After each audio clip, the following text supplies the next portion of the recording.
On se glorifie, même quand nous traversons des tribulations. C'est ce que le livre de Romains nous enseigne. Nous nous glorifions même dans les tribulations, sachant que la tribulation produit en nous la persévérance. L'émission Parole de vie avec le pasteur Lévi Nikwe, chaque mardi à partir de 17h10 sur DRTV International.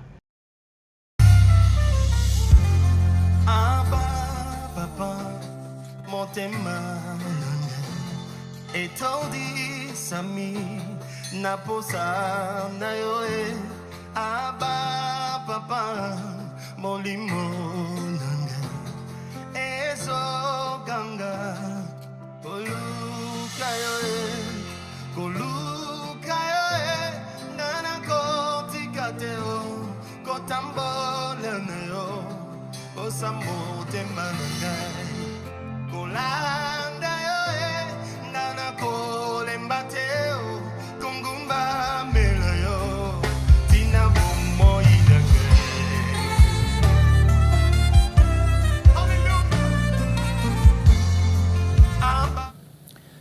Bien-aimés, nous voulons bénir le Seigneur une fois encore pour ce temps qu'il nous accorde afin que nous puissions partager sa parole, c'est-à-dire que l'évangile pur tel que le Seigneur l'a laissé à son Église.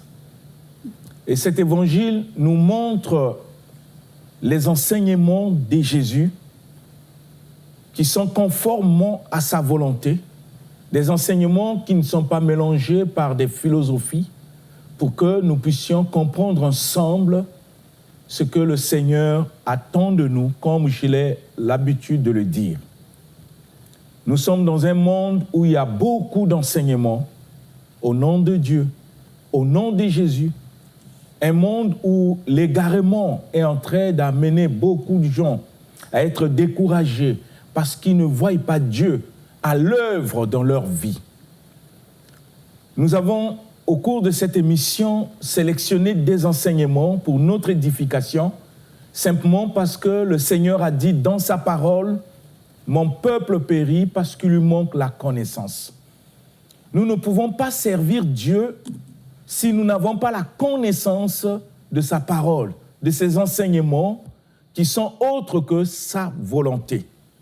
N'oubliez pas, au cours de cette émission, je vous l'ai toujours dit, le Seigneur a dit « Vos pensées ne sont pas mes pensées et vos voix ne sont pas mes voix ». Et les voix de l'Éternel et ses pensées, il a révélé cela dans sa parole. C'est ainsi que la Bible nous dit que toute écriture est inspirée de Dieu, utile pour être enseignée, pour convaincre, pour corriger, pour instruire, afin que l'homme de Dieu soit propre à servir le Seigneur comme Dieu le veut, propre à accomplir toute la volonté de Dieu par le Saint-Esprit. Mais si nous n'avons pas la connaissance, nous risquons de créer notre propre connaissance dans les hérésies et pensons que Dieu peut nous accompagner dans ces erreurs. Et je veux que vous puissiez être attentifs à écouter ce que nous allons dire concernant toujours la prière, parce que c'était le sujet que nous avons commencé depuis les semaines passées et nous continuons pour montrer aujourd'hui un peu l'importance de la prière dans la vie du chrétien. Qu'est-ce que la prière apporte? Ici, quand je parle de la prière, je ne parle pas, bien-aimé, des habitudes. La prière ne doit pas être une habitude dans la vie du chrétien. Ça doit être une vie, parce que c'est recommandé par le Seigneur. Une vie. Et je vous ai dit ici que nous pouvons que prier s'il y a un besoin réel, vrai dans notre cœur. Et s'approcher de Dieu, c'est simplement parce que nous avons confiance en lui, que la Bible traduit ici par la foi. Et je vous ai dit que la foi, c'est la confiance absolue que nous avons en Dieu et en sa parole. Un chrétien qui n'a pas confiance en Dieu, un chrétien qui n'a pas confiance en la parole du Seigneur, il est difficile à ce chrétien de prier parce que vous ne pouvez pas allez vers Dieu si vous savez que dans votre cœur, vous n'avez pas confiance en lui. Et la confiance en Dieu pour le chrétien, c'est aussi une vie. Ce n'est pas des flatteries. On ne va pas pour flatter Dieu, mais simplement parce que nous croyons sa parole qui nous rassure que rien n'est impossible à Dieu. Et tout est possible à celui qui croit. Si rien n'est impossible à Dieu, cela veut dire que quelles que soient les circonstances auxquelles je traverse, Dieu est capable de donner la solution.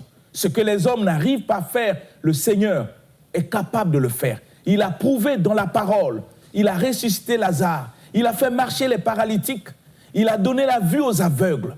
Il a marché sur les eaux. Dieu est capable de faire au-delà de tout entendement. Et nous qui croyons en lui, nous devons lui faire confiance. Et faire confiance en Dieu, c'est obéir à sa parole. Faire confiance en Dieu, c'est marcher selon sa parole. Parce que nos pensées ne sont pas ses pensées et nos voix ne sont pas ses voix. Nous allons voir ce que la prière apporte dans la vie du chrétien. Parce que vous avez beaucoup de chrétiens qui négligent la vie de prière, où ils prennent leur vie de prière à la légère, où ils prient simplement parce qu'ils ont des problèmes, parce qu'ils ont des difficultés, des situations, parce qu'ils veulent que Dieu puisse intervenir. C'est à partir du moment-là, ils peuvent rentrer en jeûne, passer des moments dans la prière. Accepter ces moments, mais leur vie chrétienne, il n'y a pas la prière. Le chrétien ne prie pas simplement parce qu'il a des problèmes. Parce que la prière, pour lui, c'est une vie. Et la prière a une importance dans la vie du chrétien. Ça apporte tellement de choses que nous allons découvrir par des versets bibliques pour comprendre la nécessité de la prière dans la vie d'un chrétien. Il ne faut pas attendre que les problèmes arrivent dans la vie pour que tu pries. Mais il faut que les problèmes viennent te trouver dans une vie de prière réelle. Notre modèle de prière, c'est Jésus. Étant Dieu sur la terre, manifestant chair, il a montré l'exemple d'une vie de prière, non parce qu'il avait des problèmes, non parce que Jésus avait des situations à résoudre, non, il voulait montrer la vie du véritable chrétien, parce qu'il est notre modèle. Jésus priait au point où les disciples étaient étonnés pour dire à Jésus, enseigne-nous aussi à prier. Et il les a expliqués. Il les a enseignés pour simplement montrer que la vie du chrétien, c'est une vie de prière. Mais pour que nos prières puissent être efficaces, nos prières puissent être conformes à sa volonté bien-aimée, la première des choses que nous devons savoir, c'est chercher la connaissance de sa parole. Si nous négligeons la parole de Dieu, comme la Bible dit que l'Église primitive, quand elle est née, les gens persévéraient dans les enseignements des apôtres. Pourquoi? Mais parce qu'ils voulaient comprendre la volonté de Dieu dans tous les domaines de la vie chrétienne et particulièrement dans le sujet qui nous concerne, la prière. Comment je dois prier Dieu? Comment Dieu veut que les hommes puissent le prier? Mais pour le connaître, il faut aimer la parole. Tu ne peux pas faire la prière conforme à la volonté de Dieu si en amont, tu n'as pas la connaissance de cette volonté qui est révélée par sa parole. C'est ainsi que Jésus disait à ses apôtres, enseignez-leur à observer tout ce que je vous ai prescrit. Pourquoi enseigner? Mais c'est afin que les hommes puissent comprendre la manière dont Dieu veut que les hommes puissent le servir. Pour que nous ne puissions pas, bien-aimés, servir Dieu selon nos pensées, selon nos voies. Que nous ne puissions pas prier selon ce que nous imaginons. Que nous puissions prier conformément à des enseignements que le Seigneur a laissés pour son Église. Et qu'on nous enseigne par des serviteurs établis par Dieu, mandatés pour nous enseigner. Et si tu ne connais pas l'importance de la prière, Et aujourd'hui, je veux que tu sois attentif pour que nous puissions voir ce que la prière peut apporter dans la vie du chrétien. Négliger la vie de prière, c'est échouer, aller en échec pour ta vie chrétienne. Les deux choses doivent marcher de pair, la parole et la prière. On ne peut pas négliger. Si tu négliges la prière, tu feras faillite concernant la parole. Et que tu négliges la parole, tu feras faillite de ta foi concernant la vie de prière. N'oubliez pas cela. Et Jésus nous a demandé dans sa parole, dans le livre de Thessaloniciens, que nous devons prier sans cesse. Et nous allons expliquer toutes ces choses pour que vous puissiez comprendre qu'est-ce que Jésus voulait dire par là. Si la prière n'était pas importante dans la vie du chrétien, le Seigneur ne devait pas l'enseigner et le laisser dans sa parole. Nous allons lire le livre de Matthieu, chapitre 26 et le verset 41. Vous allez voir la recommandation que le Seigneur nous demande dans sa parole concernant la prière et ce que la prière peut apporter dans la vie du chrétien. Matthieu 26, au verset 41, dans la version Vie Nouvelle, nous lisons au nom du Seigneur. Amen. Restez vigilants et priez pour ne pas céder à la tentation. L'esprit est bien disposé, mais par nature, l'homme est faible. Amen. Amen. Voyez, c'était sur le mont de Gethsémane, avant que le Seigneur soit livré pour être crucifié. Le Seigneur attire l'attention de ses apôtres parce qu'il a constaté qu'ils n'avaient pas en eux une vie de prière. Et Jésus leur montre quelque chose de valeur, ce que la prière peut apporter dans la vie du chrétien, des disciples, des véritables disciples. Les apôtres Pierre, Jean, Jacques, ils n'avaient pas en eux une vie de prière parce que quand Jésus s'est retiré pour prier, quand il revient, il constate qu'il était en train de dormir, ils étaient dans l'assoupissement total. Et Jésus leur explique quelque chose de valeur concernant la prière. Il dit, veillez et priez afin que vous ne tombez pas dans la tentation. Et quand Dieu parle de veiller, il ne parle pas de veillées de prière. Je ne dis pas que faire des veillées de prière, c'est mauvais. Non, ici, le Seigneur ne parle pas des veillées de prière. Il parle de l'attitude du chrétien. Je dois veiller sur quoi? Sur ma vie, sur la parole que j'écoute, pour que je sois un modèle pour la société, une lumière, un exemple. Partout où je serai, au travail, à la maison, dans le quartier, je dois veiller pour que mon comportement puisse refléter l'enseignement, puisse refléter l'évangile tel que le Seigneur enseigne dans son Église. Parce que ce qui est enseigné dans les églises, ce n'est pas la connaissance, c'est une vie que Dieu veut voir être manifeste dans le chef des chrétiens que nous sommes. Donc quand Dieu dit veillez, et il ajoute, tu peux veiller, mais si tu n'as pas une vie de prière, ça ne marchera pas. Le Seigneur dit veillez et priez afin que vous ne tombez pas dans la tentation. Nous pouvons poser la question, comment faire pour ne pas tomber dans la tentation? Qu'est-ce qu'un chrétien doit faire pour ne pas tomber dans la tentation? On peut être tenté, mais si Dieu nous montre, malgré la tentation, nous ne pouvons pas faillir. Qu'est-ce qu'il faut faire? Il n'y a que deux choses. Tu dois veiller sur toi, sur ton attitude, sur la parole que tu reçois, sur ta vie. Tu dois veiller pour éviter de te comporter comme un païen. Et le Seigneur ajoute, il faut prier. De ces deux choses, tu deviens plus que vainqueur face à la tentation.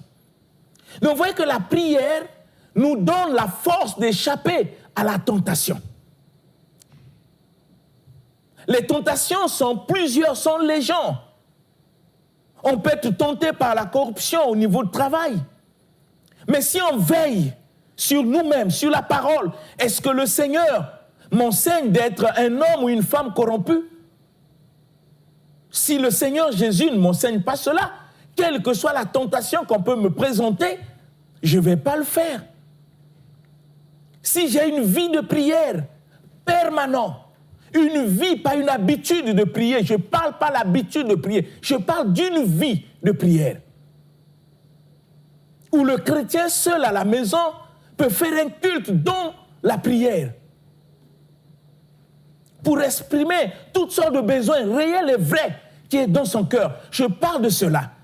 Quand tu veilles sur toi, tu veilles sur ton comportement, tu veilles sur ton langage, tu veilles sur la parole que tu reçois, ce que le Seigneur te recommande tout le temps, et que tu as une vie de prière permanente, pas une habitude de prier, une vie de prière. Dieu te dit, cette vie de prière te donnera la force de ne pas tomber dans la tentation. Tu n'es pas exempt de la tentation, mais tu ne peux pas céder à la tentation à cause de la vie de prière que tu as. Donc la prière apporte en nous la force de résister face à la tentation. Si tu n'as pas une vie de prière réelle, bien-aimé, tu vas faillir et faire naufrage de ta foi chaque fois que tu es tenté. N'oubliez pas que la parole dit que le malin rôde et cherchons qui détruire. Mais si tu as une vie de prière réelle, vraie, il est difficile, et je peux même dire, il est impossible que tu puisses tomber dans la tentation, parce que le Seigneur dit, quand vous veillez sur vous-même et que vous avez une vie de prière, vous ne pouvez pas tomber dans la tentation. Nous ne devons pas ignorer que notre chair est faible, l'humain, la chair, peut céder à la tentation, mais la vie de prière dans le chef du chrétien le maintient pour ne pas céder à la tentation d'assujettir sa propre chair pour le maintenir à l'obéissance de la volonté de Dieu. Donc nous voyons que la prière apporte dans notre vie la force qu'il faut pour résister à la tentation de la corruption, à la tentation du vol, à la tentation de la prostitution, à la tentation de la fornication, de l'adultère, à la tentation des choses qui sont contraires à la volonté de Dieu, que nous pouvons rencontrer partout, nous pouvons être dans le quartier, au travail. La force, bien-aimé, c'est la vie de prière. Donc, vous voyez l'importance de la prière dans la vie du chrétien. Veillez et priez afin que vous ne tombiez pas dans la tentation, a dit Jésus. Ce n'est pas un pasteur qui le dit, ce n'est pas un apôtre, c'est Jésus lui-même qui nous montre le secret, la valeur de la prière, l'importance de la prière dans la vie du chrétien pour que nous ne puissions pas tomber dans la tentation. La tentation des calomnies, des critiques que nous trouvons parfois dans nos églises, où les frères et sœurs, au lieu de prier, des hommes et des femmes de prière, ils créent même au sein de l'église des inimitiés entre eux, des critiques. Incapables. Cela montre la suffisance que nous n'avons pas une vie de prière réelle telle que le Seigneur l'a recommandée. Parce que la vie de prière nous protège contre toutes ces tentations de calomnie, des critiques, du vol, de la fornication, de l'adultère, des choses qui sont contraires à la volonté de Dieu. La vie de prière, ça nous maintient et ça nous donne la force de dominer, d'être au-dessus de ces choses. On ne peut pas rester tant que chrétien pour dire comment je vais faire, vraiment je ne comprends pas, tout le temps je pêche, je ne sais pas ce que je vais faire. Mais le Seigneur a répondu, ce que tu vas faire, il faut développer en toi une vie de prière réelle, pas une habitude de prière, mais une vie. Et tout en veillant sur toi-même. Et tu veilles que sur la parole que tu écoutes, pour que cette parole devienne vie en toi. Parce que le Seigneur a dit, ne vous bornez pas à écouter, mais mettez en pratique. Il a déjà répondu. Et Dieu t'attend quand tu vas mettre cela en pratique pour que tu puisses plus tomber dans la tentation. Donc nous comprenons que la prière a de la valeur, a de l'importance dans la vie du chrétien. Ça nous aide à avoir la force face aux tentations. Je vous ai dit ici, on peut être tenté, tout chrétien peut être tenté. Mais si tu as une vie de prière réelle, tu ne vas pas céder à la tentation. Rappelez-vous de Jésus, dans le désert, comment le diable l'a tenté, mais il n'a pas cédé. Parce qu'il a une vie de prière. Nous ne sommes pas exempts de tentation en tant que chrétiens. Mais ce qui compte, ce n'est pas céder à la tentation. Mais pour ne pas céder à la tentation, le Seigneur Jésus-Christ a donné la solution. Nous devons veiller et prier afin de ne pas tomber dans la tentation. Bien-aimés, c'est ce que la prière apporte dans la vie du chrétien. Nous allons lire autre passage qui est important aussi dans le livre de 2 Corinthiens, chapitre 3, et nous allons lire le verset 18. 2 Corinthiens, chapitre 3, et nous allons lire le verset 18. 2 Corinthiens, chapitre 3, le verset 18, nous lisons au nom du Seigneur. Amen. Nous tous qui, sans voile sur le visage, contemplons comme dans un miroir la gloire du Seigneur, nous sommes transformés à son image, de gloire en gloire, par l'Esprit du Seigneur. Amen. Amen. Voyez, on ne peut que contempler la gloire de Dieu quand nous sommes dans des moments de prière véritables avec le Seigneur. Et la Bible dit que chaque fois que nous passons du temps devant la face de Dieu dans la prière, nous sommes transformés de la même image de cette gloire que nous contemplons. C'est extraordinaire. Nous rayonnons. Nous comprenons les merveilles qu'il y a en Dieu. Et la présence du Seigneur pendant les moments où nous prions nous transforme en la même image. Rappelez-vous ce que la Bible dit, tel qu'il est, tel que nous sommes dans ce monde. Mais on ne peut que l'être dans la vie de prière. Un chrétien qui ne passe pas du temps dans la prière devant la face du Seigneur ne peut être transformé par cette gloire. Il ne peut être rayonné. Il y a le rayonnement de la gloire de Dieu dans la vie de celui qui passe du temps dans la prière, qui a une vie de prière réelle. Dans le livre d'Exode que nous allons lire, vous allez voir la même image extraordinaire. Nous lisons le livre d'Exode. Dans ce livre, le Seigneur parle de la même chose concernant Moïse, bien-aimé. Lisons le livre d'Exode, chapitre 34, et le verset 29. Vous allez voir la présence du chrétien devant la face de Dieu dans des moments de prière. Nous avons dit, quand nous prions beaucoup, la prière apporte dans notre vie la force qu'il faut pour résister et pour ne pas céder à la tentation. Mais la Bible aussi nous enseigne que quand nous prions beaucoup, nous rayonnons. La gloire de Dieu rayonne notre image, rayonne notre être intérieur. Et nous contemplons cette gloire extraordinaire. Lisons le livre d'Exode. Exode 34, au verset 29 de la version Vie Nouvelle, nous lisons au nom du Seigneur. Amen. Moïse est descendu du mont Sinaï, les 2 tables du témoignage à la main. Il ne savait pas que la peau de son visage rayonnait parce qu'il avait parlé avec l'Éternel. Amen. Amen. Bien-aimés, vous comprenez, Dieu a appelé Moïse.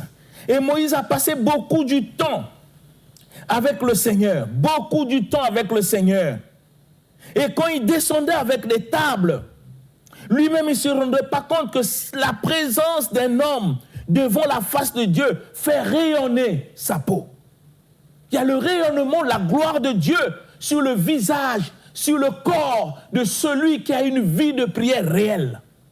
Le rayonnement. Et ce rayonnement, quand nous marchons, même les démons fuient, on n'a pas besoin de les chasser. Parce qu'ils lisent en nous, ils voient en nous la présence de la gloire de Dieu. Et nous avons cette présence de la gloire de Dieu si nous passons des moments de prière devant sa face. Et Moïse l'a fait. Le livre de Corinthiens nous enseigne, chaque fois que nous avons cette vie de prière personnelle, collective, il y a quelque chose sur le plan spirituel qui se manifeste dans notre vie, le rayonnement de la gloire de Dieu sur notre personne. Même si nous ne le voyons pas physiquement, mais spirituellement, elle est manifeste. La Bible dit, Moïse a passé du temps devant la face du Seigneur. Quand il descendait avec les tables, son corps, son visage rayonnait de la gloire du Seigneur. Bien-aimés, il ne faut jamais négliger la vie de prière. Si tu veux que ta vie puisse rayonner de la gloire du Seigneur, prends du temps à passer devant la face du Seigneur. Ne perds pas de temps à passer au niveau de la télé, en voyant des films parfois qui ne t'édifient pas. Laisse-toi édifier par la gloire du Seigneur dans une vie de prière réelle. Prends du temps. Ton corps va rayonner. Ta face va rayonner. Les démons auront peur de toi. Tu n'as pas besoin de les chasser. Comme ils nous ont dit à l'apôtre Paul, nous connaissons qui est Jésus, mais nous savons qui est Paul. Parce qu'en lui, il y avait la gloire de Dieu. Nous sommes rayonnés par cette gloire. C'est dans la vie de prière, quand nous passons du temps devant sa face dans la prière. Et nous avons vu ici que la prière a plusieurs formes. On peut passer du temps pour l'adorer, pour l'exalter, pour l'élever, pour tout ce qu'il est pour nous, pour tout ce qu'il fait. Dieu est tellement grand, même les mots manquent pour exprimer sa grandeur. Ayons cet amour dans notre cœur, de passer du temps, beaucoup du temps dans la face du Seigneur, que de perdre le temps à regarder la télé, à discuter politique, à injurer les hommes politiques, à discuter le football. Non, le chrétien n'a pas le temps pour cela. C'est bien de regarder la télé pour suivre le journal, des choses qui t'édifient. Mais passe du temps devant la face du Seigneur pour que sa gloire puisse faire rayonner ta face et ton corps quand tu marches. Que les gens regardent sur le plan spirituel comment la gloire de Dieu a envahi ta vie. Tu peux que la voir, bien-aimé, si tu passes du temps devant la face du Seigneur dans la prière. Voyez que la prière apporte dans notre vie la force de ne pas céder à la tentation. La prière fait rayonner tout notre être de la gloire du Seigneur. Mais un chrétien qui passe le temps qu'à critiquer, à injurier, à bouder, à marcher selon la chair, bien-aimé, il te sera difficile de contempler cette gloire. Il te sera aussi difficile d'être revêtu de la gloire de Dieu. Comme Moïse, comme la Bible nous dit dans le livre de Corinthiens, chaque fois que nous passons du temps devant le Seigneur, nous sommes transformés en même image. C'est extraordinaire sur le plan spirituel. Dis-moi, mon frère, ma soeur, tu passes du temps à faire quoi? À critiquer les gens? À injurer les gens? À se plaindre de ton sort? À contester contre des personnes? À haïr des gens? Est-ce que c'est en cela que le Seigneur t'a appelé? Prends du temps dans la prière. Développe en toi la vie de prière réelle pour que Dieu te donne la force de ne pas tomber à la tentation, que Dieu te donne la force de ne pas céder à la tentation et que ton corps chaque jour puisse rayonner de la gloire du Seigneur comme le dit la parole de Dieu. Donc vous voyez que la prière a de l'importance dans la vie du chrétien, vraiment de l'importance. Un chrétien qui ne prie pas ne peut pas vivre et contempler ces choses. Dans le livre de Philippiens que nous allons lire, chapitre 4, le verset 6 à 7, vous allez voir ce que la prière aussi peut apporter. Nous avons dit, ça nous donne la force de ne pas tomber dans la tentation. Ça fait rayonner tout notre être, la gloire du Seigneur. Mais qu'est-ce que la prière apporte encore dans notre vie? Lisons le livre de Philippiens. Philippiens chapitre 4, verset 6 au verset 7, nous lisons au nom du Seigneur. Amen. Ne vous inquiétez de rien, mais en toutes choses, faites connaître vos besoins à Dieu par des prières et des supplications, dans une attitude de reconnaissance. Et la paix de Dieu, qui dépasse tout ce que l'on peut comprendre, gardera votre cœur et vos pensées en Jésus-Christ. Amen. Amen. Bien-aimés, vous voyez encore ce que la prière peut apporter. La paix. dans notre cœur. La Bible dit, ne vous inquiétez de rien. Ne vous inquiétez de rien. Posons la question, sommes-nous des chrétiens? Sommes-nous des disciples de Jésus? Est-ce que c'est Jésus que nous suivons? Mais lui nous recommande dans sa parole de ne pas s'inquiéter. Ne vous inquiétez de rien, parce que les inquiétudes ôtent dans notre cœur la paix. Ça crée des troubles, ça nous donne l'insomnie, ça nous donne des maux de tête, comme si nous n'avons pas un sauveur. Mais tandis que dans notre bouche, nous confessons que le Seigneur est notre sauveur, nous le confessons, il est sauveur. En quel moment de notre vie? Il doit être sauveur de notre vie. Et c'est ce sauveur que nous réclamons, qui nous demande de ne pas s'inquiéter. Combien de chrétiens s'inquiètent pour leur vie, pour des situations auxquelles ils traversent, comme si Jésus est incapable de résoudre ces problèmes. Mais ce qui nous concerne ici, c'est la vie de prière, bien-aimés. La vie de prière. Le Seigneur dit, ne vous inquiétez de rien, mais en toute chose, écoutez bien, en toute chose, Dieu n'exclut rien, en toute chose. Faites connaître vos besoins à Dieu par des prières. Est-ce que c'est ce que nous faisons? Ne vous inquiétez de rien. Comme je l'ai toujours dit ici, si nous nous mettons à nous inquiéter et que nous sommes incapables de donner à Dieu nos problèmes, de lui faire connaître nos besoins. Mais Jésus nous dit, pourquoi nous l'appelons Seigneur? Si nous n'arrivons pas à faire ce qu'il nous demande. Pourquoi? Parce que qu'est-ce que Jésus me dit? Il me dit de ne pas s'inquiéter. Mais la foi vient de ce qu'on entend. Qu'est-ce que j'ai entendu? De ne pas s'inquiéter. Mais de faire connaître mes besoins. Vous voyez déjà que si mon cœur est dans cet état d'inquiétude, je suis déjà en contre-foi avec Jésus, avec sa parole. C'est la désobéissance à la parole du Seigneur. Ce Seigneur que tu réclames ton Dieu, ce Seigneur que tu réclames ton Seigneur, ce Seigneur que tu réclames ton Sauveur. Il te demande à toi, parce que tu es son disciple, tu t'es engagé à le servir, il te dit, ma fille, mon fils, je ne veux même pas que tu puisses t'inquiéter. Fais-moi connaître tes besoins. Mais toi, tu dis à Dieu, Seigneur, je n'arrive pas, moi, je vais m'inquiéter. Mais la question, est-ce qu'il est ton Seigneur vraiment? Est-ce que tu le connais? Parce que si tu connaissais qui est Jésus, de quoi il est capable de faire dans ta vie, tu devais ôter de ton corps, de ton cœur bien-aimé, l'inquiétude. Et le Seigneur dit que si on fait connaître les besoins par des prières, des supplications, des requêtes avec des actions de grâce, écoutez ce que la prière apporte. La Bible dit, la paix de Dieu, qui surpasse toute intelligence, gardera nos cœurs et nos pensées en Jésus-Christ. La paix de Dieu. Pas la paix du monde, mais la paix de Dieu. Cette paix vient garder nos cœurs et nos pensées quand nous prions. Donc la prière apporte dans notre vie la paix.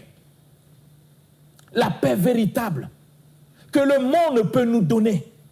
Et cette paix, la Bible dit, gardera nos cœurs et nos pensées en Jésus pour qu'on ne soit pas troublé par des circonstances de la vie, pour qu'on ne soit pas troublé par des épreuves que nous traversons, parce que Dieu lui-même prend soin de notre cœur et de nos pensées. Par la vie de prière. Si nous n'avons pas la vie de prière, comment nous pouvons contempler, vivre cette paix? Comment nos pensées peuvent être gardées et notre cœur gardé en Jésus-Christ? C'est par la prière que ces choses s'accomplissent dans nos vies. Ne vous inquiétez de rien. Faites connaître vos besoins à Dieu. Dieu ne veut pas que tu puisses te plaindre. Dieu ne veut pas que tu puisses pleurer. Dieu ne veut pas que tu puisses vivre dans des soucis. Ce qu'il attend de toi, que tu aies une vie de prière. Fais-lui connaître ses besoins par la prière. Et quand tu lui fais connaître les besoins par la prière, ce Dieu si grand qui t'aime, qui t'a tant aimé, qui a sacrifié sa vie sur la croix pour toi, il te rassure, sa paix gardera ton cœur et tes pensées en Jésus-Christ. N'est-ce pas merveilleux que la prière peut apporter, ce que la prière peut apporter dans la vie du chrétien? Non seulement la prière, mais dans la force de résister, de ne pas céder à la tentation. Non seulement la prière transforme ma vie et permet à la gloire de Dieu de se rayonner en moi, mais la prière me donne la paix, mais une paix qui garde mon cœur et mes pensées en Jésus-Christ. Bien-aimés, vous voyez l'importance de la vie de prière. Nous ne pouvons pas négliger la prière. Un chrétien qui néglige la prière va faire naufrage par rapport à sa foi. Laisse la prière devenir ta vie. La priorité des priorités dans ta vie. La prière. Laisse la prière occuper ta vie. Comme l'emploi du temps que tu as dans ta vie, que la prière occupe la vie. Oui, bien-aimé. Que cela puisse être ainsi. Je t'exhorte, mon frère, ma sœur, toi qui m'écoutes. Quel que soit ce qui t'a découragé pour que tu n'aies plus une vie de prière et pourtant au commencement, tu avais bien commencé. Réponds-toi simplement et reprends ta vie de prière pour que les merveilles que nous venons de citer, que tu aies la force de ne pas céder à la tentation, que ta vie puisse être rayonnée par la gloire du Seigneur et que la paix de Dieu continue toujours à garder ton cœur et tes pensées au Seigneur. Et je veux que tu en penses, bien-aimé, pour que le mercredi prochain, le mardi prochain plutôt, que nous puissions continuer dans cet enseignement et que Dieu puisse te bénir et que son esprit parle au fond de ton cœur et que cette parole ait de l'impact pour toi, pour que tout change dans ta vie au nom de Jésus-Christ. Amen. Amen.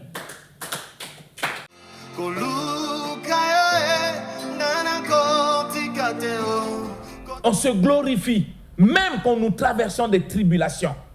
C'est ce que le livre de Romains nous enseigne. Nous nous glorifions même dans les tribulations, sachant que la tribulation produit en nous la persévérance. L'émission Parole de vie avec le pasteur Lévy-Nikoué, chaque mardi à partir de 17h10 sur DRTV International.